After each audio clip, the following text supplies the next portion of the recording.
Sir, ಹಾಸನದಲ್ಲಿ ಭೀಕರ ದುರ್ಘಟನೆ, 9 ಜನ ಯುವಕರು ಸತ್ತಿದ್ದಾರೆ. ಏನು ಹೇಳ್ತೀರಾ ಸರ್? ನೀವು ಹೋಗ್ತಾ ಇದ್ದೀರಾ? ನೆನ್ನೆನೇ ನನಗೆ ವಿಷಯ ಗೊತ್ತಾಯಿತು. ನೆನ್ನೆನೇ ನಾನು ಅಲ್ಲಿ ನಮ್ಮ ಜಿಲ್ಲಾಧ್ಯಕ್ಷರ ಜೊತೆ ಎಲ್ಲ ಮಾತಾಡಿದೆ.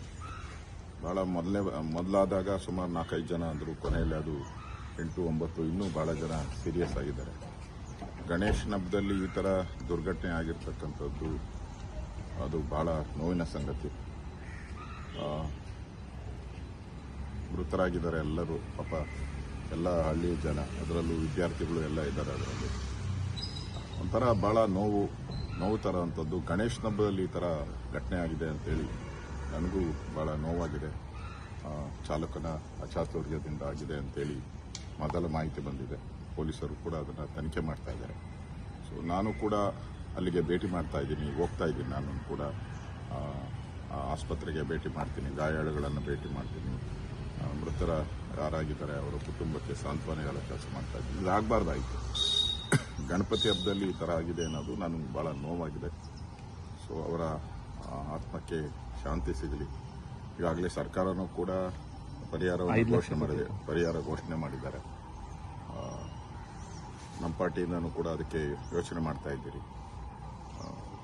ಒಟ್ಟಾರೆ ಅವರಿಗೆ ಸರ್ಕಾರನೂ ಕೂಡ ಇಮಿಡಿಯೇಟ್ ಆಗಿ ಉಳಿದಂಥವ್ರಿಗೆ ಏನು ಬೆಂಗಳೂರಿಗೆ ತರುವಂಥದ್ದು, ಬೆಂಗಳೂರಿಗೆ ತಂದು ಉತ್ತಮ ಚಿಕಿತ್ಸೆಯನ್ನು ಕೊಡಿಸುವಂಥ ವ್ಯವಸ್ಥೆಯನ್ನು ಮಾಡಬೇಕು. ಅದನ್ನು ಕೂಡ ನಾನು ಅಲ್ಲಿ ನಮ್ಮ DC ಅವರ ಹತ್ರ ಎಲ್ಲ ಮಾತಾಡ್ತೀನಿ. ನಾನು ಮಾತಾಡಿ ಕೂಡಲೇ ಅವ್ರನ್ನ ಬೇರೆ ಕಡೆಗೆ ಶಿಫ್ಟ್ ಮಾಡಿ, ಅಥವಾ ಮೈಸೂರು ಅಥವಾ ಬೆಂಗಳೂರು ಶಿಫ್ಟ್ ಮಾಡಿ ಅವ್ರಿಗೆ ಯಾವುದೇ ರೀತಿ ಜೀವಕ್ಕೆ ಅಪಾಯ ಆಗದಂಗೆ ಮತ್ತು ಅವ್ರಿಗೆ ಆಗಿರ್ತಕ್ಕಂಥ ಗಾಯಗಳು ಬೇಗ ವಾಸಿಯಾಗೋ ರೀತಿ ಸರ್ಕಾರ ಕ್ರಮ ತೆಗೆದುಕೊಳ್ಳೋಕ್ಕೆ ನಾನು ಕೂಡ ಜಿಲ್ಲಾಧಿಕಾರಿಗಳ ಜೊತೆ ಮಾತಾಡಿ ಸೂಚನೆಯನ್ನು ಕೊಡ್ತೀನಿ. ಪರಿಹಾರ ಏನಾದರೂ ಜಾಸ್ತಿ ಕೊಡಬೇಕು ಅಂತ ಒತ್ತಾಯ ಮಾಡ್ತಾರೆ. 5 ಲಕ್ಷ ಘೋಷಣೆ ಮಾಡಿದ್ದಾರೆ CM.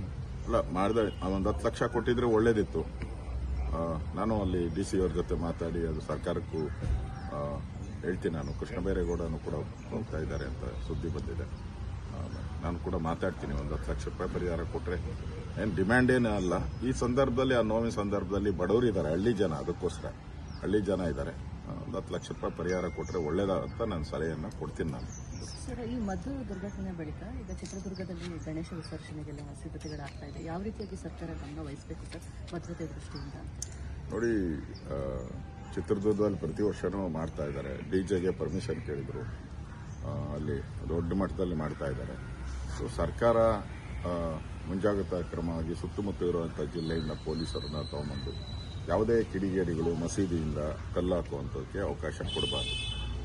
ಮತ್ತು ಬಹಳಷ್ಟು ಮುಸಲ್ಮಾನ್ ಬಾಂಧವರು ನಾನು ನೋಡಿ ಮಾಧ್ಯಮದಲ್ಲಿ ಮಾತಾಡಿದ್ದಾರೆ, ಸೋಷಿಯಲ್ ಮೀಡಿಯಾದಲ್ಲಿ ಹಾಕಿದ್ದಾರೆ.